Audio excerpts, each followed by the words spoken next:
YouTube के live class में आप सभी का स्वागत है।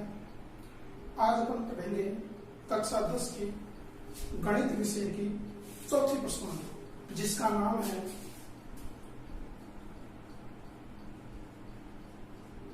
दो चरों वाले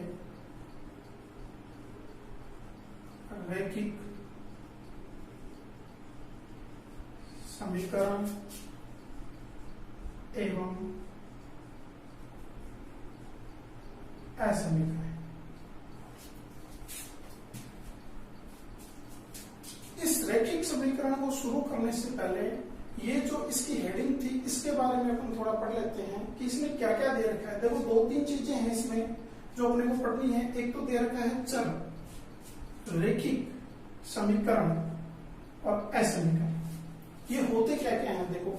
असमीकरणों की तो बात अपन बाद में करेंगे, इसके बारे में पूरा का पूरा एक प्रश्नावली दे रखी है उसके बारे में।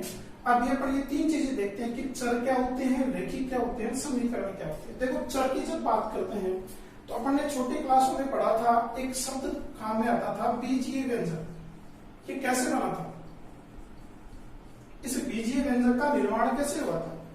इस बीजीय व्यंजक को बनाने के लिए अपने को दो राशियों की आवश्यकता थी, जो राशियां थी चर राशि व अचर राशि। देखो ध्यान देना, इन सब के द्वारा ही अपन समीकरण का निर्माण करेंगे कैसे वो देखो। बीजीय व्यंजक को बनाने के लिए इन दो चीजों की आवश्यकता थी। ये चर राशि, ये वही चर राशि होती क्या है, चर राशि ऐसी राशियां जिनका मान स्थितियों के अनुसार बदलता रहता है वो चर राशि कहलाती है। और आमतौर पर इनको शामिल किसको किया जाता है, जैसे एक्स, वाई, जेड। अपनी जो अल्फाबेट है वो लगभग चर राशियों में शामिल किया जाता है। और अपनी जो गिनती रह गई 1 2 3 4 इनको चर राशियों में शामिल किया जाता है, क्योंकि इनका मान कभी चेंज नहीं होता है। किसी का अगर 2 लिखा हुआ है तो वो हमेशा 2 ही रहेगा, और इनके मान है वो स्थितियों के अनुसार चेंज होते रहते हैं। इन चर और अचर की सहायता से बीजीय व्यंजक कैसे बना वो देखो। अगर चर राशि और अचर राशि इन दोनों को अपन गुणा कर दे, चर और अचर दोनों को गुणा कर दिया जाता है, तो गुणा करने पर जो मान प्राप्त होता है वो बीजीय व्यंजक कहलाता है। कैसे, जैसे यहाँ चर राशि में से कोई आपने उठा लिया जैसे 2, इसको गुणा कर दिया। कोई चर राशि में से एक मान उठा लिया x, अब 2 को गुणा किया x से तो ये बन गया 2x। ये 2x क्या है, ये बीजीय व्यंजक है। कैसे है बीजीय व्यंजक, क्योंकि इसमें चर और अचर राशियां दोनों शामिल है, ये दोनों राशियों का गुणनफल है। इस बीजीय व्यंजक की सहायता से एक नया शब्द बनाता है बहुपद, जो हमारे 10th में भी है और 9th में भी है। ये बहुपद बीजीय व्यंजक से कैसे बना कि अगर किसी पद में 2 या 2 से अधिक बीजीय व्यंजक शामिल कर दिए जाते हैं तो वो बहुपद का रूप ले लेता है। जैसे मैंने एक चीज लिखी 2x + 3x स्क्वायर + 5, तो अब इसमें पदों की संख्या 1 2 और 3, 2 या 2 से अधिक होती, अब ये किसका रूप बन गया, बहुपद का। तो चर और अचर से बना बीजीय व्यंजक, बीजीय व्यंजक से बना बहुपद, और इस बहुपद से बनेगा वो समीकरण। वो समीकरण कैसे बनेगा देखो कि अगर बहुपद को अपना 0 के बराबर कर दे, अगर बहुपद को 0 के बराबर कर दिया जाता है तो ये जो रूप प्राप्त होता है वो रूप कहलाता है समीकरण का। ये अपने पास समीकरण बन गया। अगर मैं इसको लिखूं कि 3x स्क्वायर + 2x + 5 = 0, तो ये एक समीकरण है कैसा, कितनी घात का है वो अलग बात है, पर ये समीकरण का रूप हो गया क्योंकि इसके 0 के बराबर हो गया। अब इसमें जो अपने को पढ़ना है वो पढ़ेंगे सिर्फ रैखिक समीकरण। अब रैखिक किसको कहते हैं, रैखिक उसको कहते हैं जिस समीकरण में चर राशि की घात अधिकतम 1 होती है, अधिकतम 1। ऐसी राशि, ऐसी चर राशियां जिनकी अधिकतम घात 1 हो उसको अपन रैखिक समीकरण बोलते हैं। अब देखो अगर मैंने ये रूप कह दिया और इसको मैं कह दूं कि क्या ये रैखिक समीकरण है, क्या नहीं है। क्यों नहीं है, क्योंकि इसमें चर राशि की अधिकतम घात कितनी है, 2। तो ये तो थी बात समीकरण की, रैखिक की और चर की। अब अपने जो मेन पॉइंट है उस पर आते हैं कि 2 चर वाले रैखिक समीकरण क्या होता है। देखो 2 चर होने चाहिए, 2 चर, इस चीज को समझना। अगर मैं इसी रूप को ये लिख के कहूं कि 3x स्क्वायर + 2x + 5 = 0, मैंने ये लिख दिया और मैं कह दूं कि क्या यह 2 चर वाला रैखिक समीकरण है क्या। पहली बात तो रैखिक तो है, चलो मैं ये कह देता हूं कि ये 2 चर वाला समीकरण है क्या, नहीं है। क्यों नहीं है, क्योंकि इसमें चर राशि एक ही है। यहाँ यहाँ भी x है, यहाँ भी x है। तो दो चर वाली कब बनती है? जब अलग अलग दोनों चर काम में है। अगर मैं इसको इस रूप में लिख देता कि 3x प्लस 2y प्लस 5 बराबर 0, अब ये सब दो चर वाला है कि नहीं? अब ये दो चर वाला समीकरण बन गया। तो दो चर का मतलब ये होता है कि किसी भी राशि में चर राशियां हैं वो दो शामिल होनी चाहिए। अकेली से वो दो चर नहीं कहलाएगा, वो पदों के रूप में ज्यादा हो सकता है पर वो चर राशि नहीं कहलाएगी। ठीक है, अब देखो अपन चलते हैं अपने मेन पॉइंट पर जो अपने को पढ़ना है। ये बहुत इंपॉर्टेंट है कक्षा 10 के लिए, 6 नंबर का प्रश्न आता है बोर्ड में। और अभी जो 9th में है, जो 9th से 10th में भी है उनके लिए भी जरूरी है, और जो अभी 10th क्लास में है जिनका गणित का पेपर होना अभी बाकी है उनके लिए भी ये बहुत जरूरी है। देखो दो चर वाले रैखिक समीकरण, अब दो चर वाले रैखिक समीकरण को पढ़ते हैं तो इसका एक रूप लेते हैं जिसको बोला जाता है व्यापक रूप। ये व्यापक रूप क्या है, किस काम में आता है? देखो किस काम में आता है। दो चर वाला मैं एक समीकरण लिखता हूं, जिसे मैंने लिखा अभी भी लिखा था कि 3x प्लस 2y प्लस 7 बराबर 0। इसको आप ध्यान से देखो, इसको देखते हैं। इसमें दो चर हैं, ये रहा x, ये रहा y। तो ये तो हो गए दो चर। रैखिक समीकरण की चर राशियों की अधिकतम घात 1 होनी चाहिए। x के ऊपर कोई घात नहीं है तो 1 मानी जाती है, इस पर भी 1 है और इस पर भी 1 है। अधिकतम घात इन पर भी 1 ही है। पर जब अब इनकी बात करते हैं कि व्यापक रूप से क्या लेना देना है इस समीकरण का, व्यापक रूप अपने काम में आएगा। कैसे काम में आएगा? मैंने समीकरण लिखा, अब बच गए कौन कौन इसमें? 3 और 2 और 7। ये क्या चीजें हैं? ये क्या चीजें हैं? ये चीजें हैं अचर राशियां। और अचर राशियां हैं तो इनको एक तुलना करने के लिए अपन व्यापक रूप को काम में लेते हैं। और व्यापक रूप देखो क्या होता है, ax plus by plus c बराबर 0। अब नीचे वाले समीकरण की और इस समीकरण की अपन दोनों की तुलना करते हैं। तुलना करेंगे, देखो दोनों समीकरणों की तुलना करते हैं तो देखो x इसमें भी है, इसमें भी है, y इसमें भी है, इसमें भी है। ये तो चर राशि हो गई। इसके अलावा कौन रहा? a b c 3 2 7। देखो x के गुणा में है a, x के गुणा में है 3। इसका मतलब a का मान कितना? 3, b का मान कितना? 2 और c का मान कितना? 7। ये abc के मान है और ये मान इनकी तुलना के द्वारा अपन ने प्राप्त किया, न कि किसी समीकरण को सोल्व करके निकाले। ये था समीकरण का व्यापक रूप। दो चर वाले रैखिक समीकरण का ये व्यापक रूप है। अब ये जो रूप है वो सिर्फ एक अकेले समीकरण का है। और अपन जब ग्राफीय विधि पढ़ेंगे तो ग्राफीय विधि कभी भी अकेले समीकरण से हल नहीं होगी। इसके लिए अपन जो अभी 10th में पढ़ रहे हैं उसके लिए अपने को दो समीकरण चाहिए। दो समीकरण कैसे चाहिए? जैसे एक समीकरण मैंने ये लिखा और यहीं में एक समीकरण और लिख दूं कि 7x माइनस 5y माइनस के 9 बराबर 0। अब दो समीकरण बन गए मेरे पास। इन दोनों को अगर हल करेंगे तो जो मान प्राप्त होगा उनको ग्राफीय विधि से, वो तरीका क्या है वो ग्राफीय विधि भी पढ़ेंगे तब समझ में आ जाएगा कि ये समीकरण सॉल्व कैसे होंगे। अभी समीकरण लिखे, दो समीकरण होंगे और जहां पर दो समीकरण हो जाते हैं उनको गणित में कहा जाता है युगपत समीकरण। युगपत समीकरण। तो अब युगपत समीकरण अपने को हल करने हैं। तो जब युगपत समीकरण हल करने हैं तो युगपत समीकरणों का व्यापक रूप काम में लेना पड़ेगा। तो युगपत समीकरणों का व्यापक रूप क्या होता है?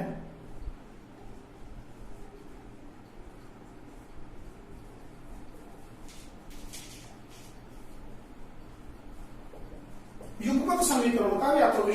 युगपत समीकरण का मतलब ये हो गया कि समीकरण अपने पास हो गए दो, तो दो समीकरण हो गए तो दोनों का व्यापक रूप निकालेंगे। जब अकेले समीकरण की बात थी तो अपने पास व्यापक रूप था ax plus by plus c बराबर 0। अब दूसरे समीकरण की बात करेंगे तो व्यापक रूप तो ये का ही रहना है, व्यापक रूप कभी चेंज नहीं होता। तो ax plus by plus c बराबर 0। पर ये पहले समीकरण का है और ये दूसरे समीकरण का है, इसलिए अपन क्या कहते हैं कि इसको तो लगा दिया a1, इसको लगा दिया b1, इसको लगा दिया c1। ये पहले समीकरण का। दूसरे समीकरण का था तो a2, b2 और c2। ये जो व्यापक रूप बना है ये व्यापक रूप बना है युगपत समीकरणों का व्यापक रूप। इनके द्वारा अपन देखो तुलना करके, अब कोई दो समीकरण दे दिया, मैं यहां से ये कहूं कि मेरे को तो आप b2 का मान बताओ कितना है, तो b2 का मान ये पहला समीकरण, ये दूसरा समीकरण, y के जो गुणा में होता है वो b होता है, ये b1 था, ये b2 है, तो b2 का मान कितना -5। तो तुलना करके इनके मान निकालने। अब तुलना करनी क्यों है, मान निकालने क्यों है, क्योंकि ये इसलिए जरूरी पड़ेंगे जब अपना अभी पढ़ेंगे आगे कि इनके हल निकालने पड़ेंगे। ये जो युगपत समीकरण जो अपन पढ़ेंगे इनको हल करेंगे, इनके हल निकालने पड़ेंगे, इनकी प्रकृति निकालनी पड़ेगी और इनका अंश निकालना पड़ेगा ग्राफीय विधि से। ठीक है, तो ये युगपत समीकरणों का व्यापक रूप है, इसको आप याद रख लेना। आपके जो अभी बुक्स में दे रखे हैं वो यही दे रखे हैं कि इन व्यापक रूप के जरिए ही अपन आगे समीकरणों को हल करेंगे। अब हल कैसे करेंगे वो देखो, आगे चलते हैं अभी।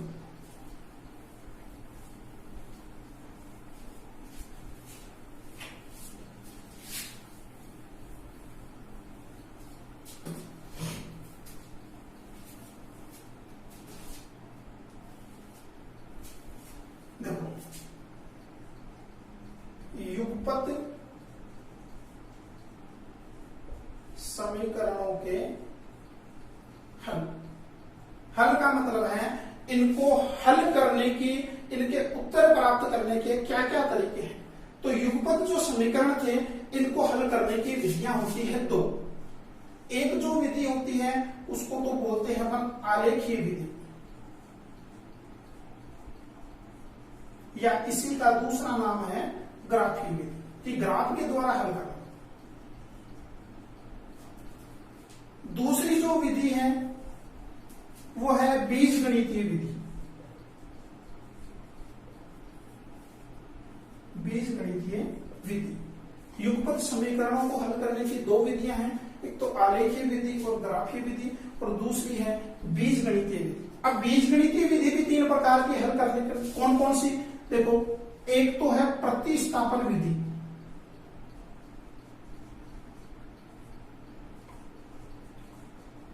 इस प्रतिस्थापन को विस्थापन भी बोलते हैं। दूसरी है विलोपन विधि,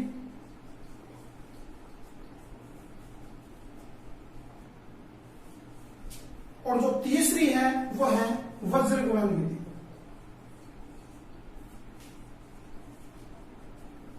तो इन युगपत समीकरण हल करने की टोटल विधियां हो गई 4। 3 तो यहां से आ गई और एक हो गई आलेखीय विधि या ग्राफीय विधि। तो 4 विधियां हैं। अब अपने जो अभी 10th क्लास में अपन जो पढ़ेंगे वो आलेखीय विधि पढ़ेंगे।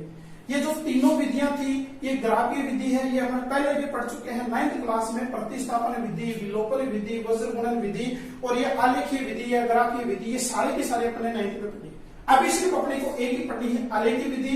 इन विधियों की अभी अपने को कोई जरूरत नहीं है। तो देखो आलेखीय विधि से कैसे हल करते हैं।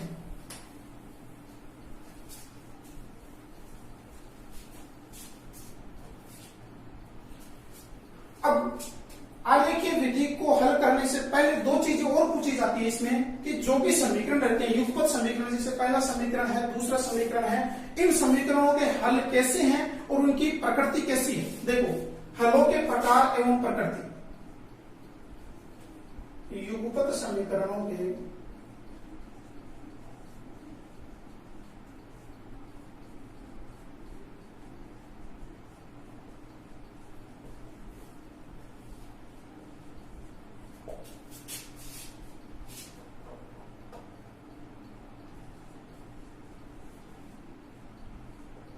देखो मैं युगपत समीकरणों का व्यापक रूप लिखता हूं दोबारा से। युगपत समीकरणों के व्यापक रूप कौन सा है व्यापक रूप? a1x plus b1y plus c1 बराबर 0, a2x plus b2y plus c2 बराबर 0। ये मैंने इनका क्या लिखा था? व्यापक रूप, युगपत समीकरणों का व्यापक रूप। अब पहली बार में देखो अपन क्या करते हैं, इनके जो मान दिए रहते हैं इनकी सिर्फ और सिर्फ तुलना करनी है, कुछ नहीं करना है। जो पहले समीकरण में x के गुणा में रहेगा वो a1 का मान कहलाएगा, जो y के गुणा में रहेगा वो b1 का मान कहलाएगा, और जो अचल पद रहेगा किसी के गुणा में, ये जो c है वो है अचल पद। जो पहले समीकरण में अचल पद रहेगा वो c1 का मान कहलाएगा। सेम टू सेम दूसरे में आ जाएंगे, a2 B2 C2, दूसरे में जो x की गुणा में वो A2, जो y की गुणा में B2 और जो अचर पद रहेगा वो C2। अब इनकी जरूरत कैसे पड़ती है? देखो हलों के प्रकार और संगत, इनके हल, संगत हल, असंगत हल, हलों की प्रकृति अद्वितीय हल होगा, अनंत हल होंगे या फिर एक भी हल नहीं होगा। वो कैसे होते हैं? देखो पहली चीज मैं लिखता हूं, जब A1 upon A2 not equal B1 upon B2, ये मैंने एक शर्त लिखी, ये शर्तें आपको याद रखनी है। देखो कि कैसे A1 A2 B1 B2 इनके मान देख लो, मान देकर के A1 के बटा में तो A2 का मान लिखो और B1 के बटा में B2 का मान लिखो। अब मान लिखने के बाद में ये दोनों मान बराबर नहीं आने चाहिए। बराबर नहीं आने का मतलब मान लो इसको आपने A1 अपॉन A2 लिखा, इसका मान तो आ गया 1/2, B1 अपॉन B2 मान लिखा, इसका मान आ गया 4/3, तो दोनों मान अलग अलग हो गए, एक जैसे नहीं। अगर इस A1 अपॉन A2 भी 1/2 आ जाता, ये मान भी 1/2 आता तो बराबर हो जाते, तो ये कंडीशन नहीं लगती। ये कंडीशन कब लगती है? जब दोनों मान क्या होते हैं? अलग। अब देखो A1 upon A2 not equal B1 upon B2, तभी हल तो कितने होंगे इसके? हल का मतलब होता है उत्तर, कि ये जो युगपत समीकरणों को अपन हल करेंगे इनके कितने उत्तर निकलेंगे। तो जब इनको हल करेंगे और जब A1 upon A2 not equal B1 upon B2 आएगा, तब इसका हमेशा एक ही हल आएगा जिसको बोलते हैं अद्वितीय हल होगा।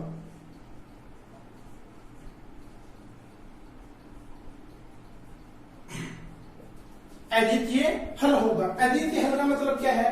कि जब अपन समीकरणों को देख लेंगे और देखते ही अपने को पता लग गया कि A1 अपॉन A2 और B1 अपॉन B2 इनके तो मान बराबर नहीं है। बराबर नहीं है मतलब अद्वितीय हल। अद्वितीय हल का मतलब होता है कि इनका एक ही उत्तर आएगा, एक ही उत्तर तो x का आएगा, एक ही उत्तर y का आएगा, इनके अलावा इनका और कोई उत्तर नहीं हो सकता। इसलिए इनका हल कैसा होगा? अद्वितीय हल। वो अपन करेंगे तो और समझ में आ जाएगा कि अद्वितीय हल होते कैसे हैं, कैसे निकलते हैं, है ना। एक होता है युग्म, और युग्म होते हैं दो प्रकार के, एक तो होता है संगत युग्म और एक होता है असंगत युग्म। अब संगत तो कब होगा, असंगत कब होगा? जब किसी भी समीकरण के या किसी भी युगपत समीकरणों के कम से कम एक उत्तर मिल जाए, मतलब कम से कम एक उत्तर मिलना चाहिए, अधिकतम कितने भी हो सकते हैं। जब अपने को कम से कम एक उत्तर मिल गया तब तो युग्म होगा संगत। और जब उस समीकरण का या उन युगपत समीकरणों का अपने को एक भी उत्तर नहीं आता है तो वो कैसे होते हैं? असंगत युग्म। अब मैं इसकी बात करता हूं, मैंने कहा अद्वितीय हल होगा। अद्वितीय हल होने का मतलब इसका एक उत्तर आएगा, और एक उत्तर आने का मतलब है कम से कम एक होना चाहिए, तो युग्म में कैसा होगा? संगत युग्म। अब ग्राफ की रेखाएं कैसी बनेगी?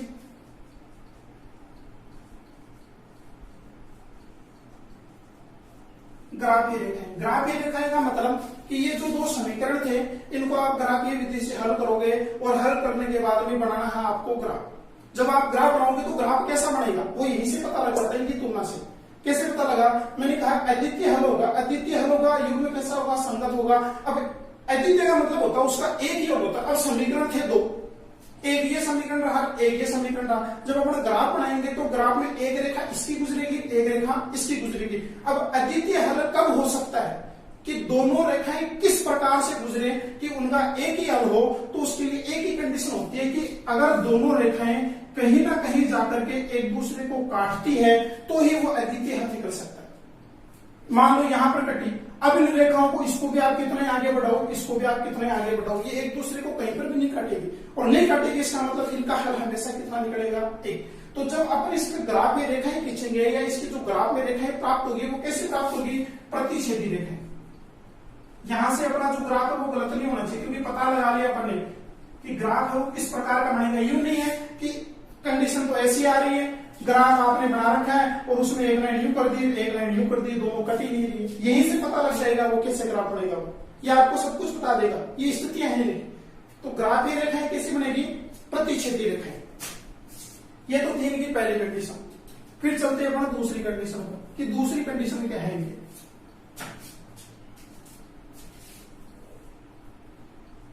देखो दूसरी बार में मैं ये कहता हूं कि A1 upon A2 is equal to B1 upon B2 और not equal C1 upon C2। पहली चीज तो ये है कि अगर A1/A2 और B1/B2 इन दोनों के मान बराबर नहीं आ रहे तो काम यही खत्म हो गया, C1 पर जाने की जरूरत ही नहीं है। अगर दोनों बराबर नहीं आते हैं तो, और अगर दोनों बराबर आ जाते हैं तो फिर अपन C1 और C2 पर भी जाना पड़ेगा कि उनके मान को भी चेक करना पड़ेगा। क्योंकि देखो A1/A2 बराबर B1/B2, इसका मतलब क्या है कि ये दोनों मान तो बराबर आ गए। कैसे? मान लिया इसका मान 1/2 है, इसका भी 1/2 है। अब C1 और C2 को चेक करो, इनका मान इनके बराबर नहीं आना चाहिए। नहीं आने का मतलब